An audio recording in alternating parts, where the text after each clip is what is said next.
Hi, my name's Elton, and I'm making this video because I just had a parenting moment with my daughter, which it was sort of a lesson that I wasn't expecting to teach at this stage of the game. She's 5 years old, she's in kindergarten, and but I felt it was necessary because what happened is one of her best friends in kindergarten in her class lost her daddy in a car accident, and she hasn't been in school for the past couple of days, which is completely understandable. And an email was sent to the class so that we could, either attend the viewing or at least be aware of what's going on. And so I figured parents might talk about it and other students might talk about it. And the little girl, when she does come back to class, might talk about it. And so I wanted my daughter to have an understanding of what death is, what it means when someone dies, and kind of the sense of what happened. And of course, I'm saying this from a Christian perspective. So I won't be using any names or anything. I respect people's privacy. But this is essentially the lesson that I told her. I said, "Do you know what this is?" And she said, "A mitten." I said, "Yes, it's a mitten. It's a glove." I said, "And what is inside the glove that makes the glove move around like thing from the Addams family?" And she said, "Your hand." I said, "Right." So there's two things here, right? There's a mitten, and then there's the hand inside. And it's the hand that makes the glove do all the cool things that it can do. It makes it be able to shake your hand, or to tickle you, or to give a peace sign, or say, "I love you." These are things that we can do with our hands with gloves on. But it's not the glove that does it, right?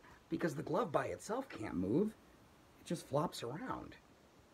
It's the hand inside that makes the glove move. Did you know that there are two parts to you too? And there's two parts to me, and there's two parts to mommy, and there's two parts to everybody. There's a body and a soul. Now, we know what our body is, right? We know that we have a body. It's our skin, it's our bones, it's our organs, and but inside there's a part of us that we can't see. It's called the spirit or the soul. You see, the Bible says that when God made us, He made our bodies from the dust of the earth. But then God breathed life into our bodies. And it's this thing that lives inside of our bodies, this life giving thing, this consciousness, this spirit, this soul that makes us alive. And it's what makes us able to do all the things that we do. It's what makes us think. It's what makes us feel. It's what helps us to figure out what we want to do and move around. Now, our bodies are super important, right? That's how we experience the world around us.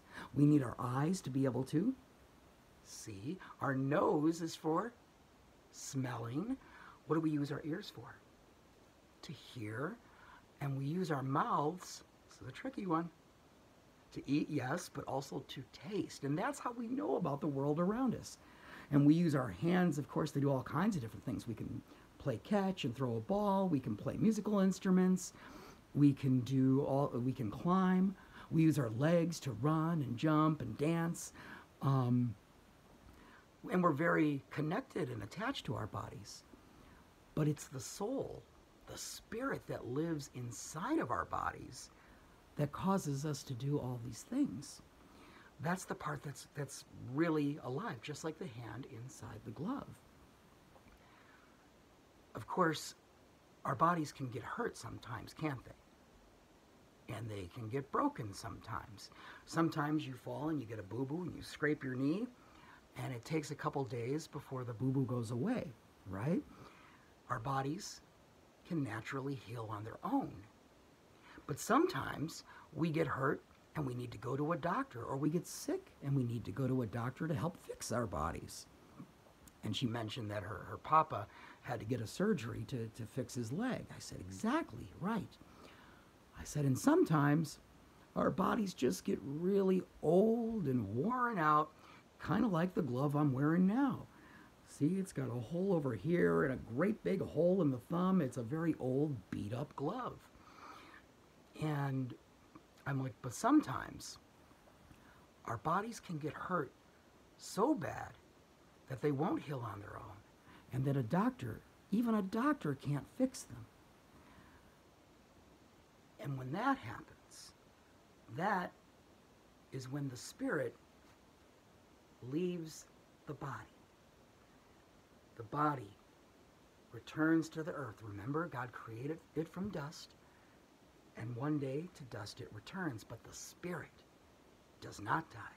The spirit lives forever and ever and ever. It goes up to heaven to be with God and to spend eternity with Jesus.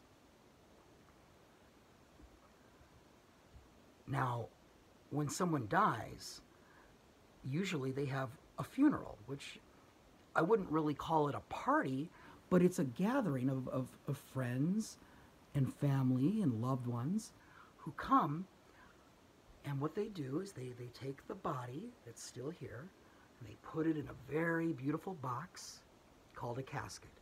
And everyone can come and say goodbye, and people hug each other, and people cry, and people tell stories about the person, and it's a way of saying goodbye to them, because we won't get to see them with our eyes, and we won't get to talk to them anymore, because now they're not here in the body.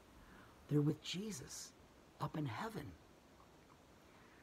And it can be sad, because we're going to miss that person, right?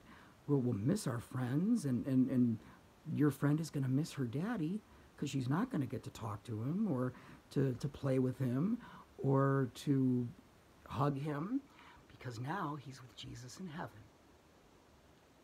So it can be a very sad thing, but it's also a wonderful thing, because now he's returned to God, and he's with Jesus, and he'll still get to watch and be aware and see his daughter grow up. He'll just be seeing it from heaven. And one day, when she goes to heaven, she'll be reunited, and she'll get to see him again. And that is what happens when people die. So your little friend may be feeling a lot of different things. She might be sad. She might get mad. She may just want to be left alone. But what she really is going to need is for you to be a good friend, to play with her, to be patient with her, and for you to show her you love her.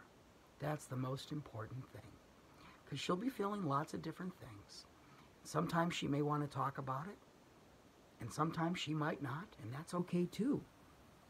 The important thing is just to be a good friend, and I know you will be. And so that was my lesson about death and dying and the soul and friendship, to try to explain that. I know that we've seen movies that where characters die. Lion King comes to mind, but we've never had a conversation about it. I felt like that was a lot to try to get into, and I wasn't even sure how much of it she picked up, but she's 5 now, and like I said, other students might be talking about it, the little girl might be talking about it, and so I wanted her to have an understanding of what death is, and to understand that even though the body may pass, the soul will live on and be reunited with Jesus, and that's the best part of the whole thing. But it can be a sad thing too, and we need to be there for each other. All right, so that was my lesson, and I've never done a monologue video like this, but I just felt like it was the best way to sort of express it and capture the tone of it, and yeah, that's what I got. The Adventures in Parenting. All right,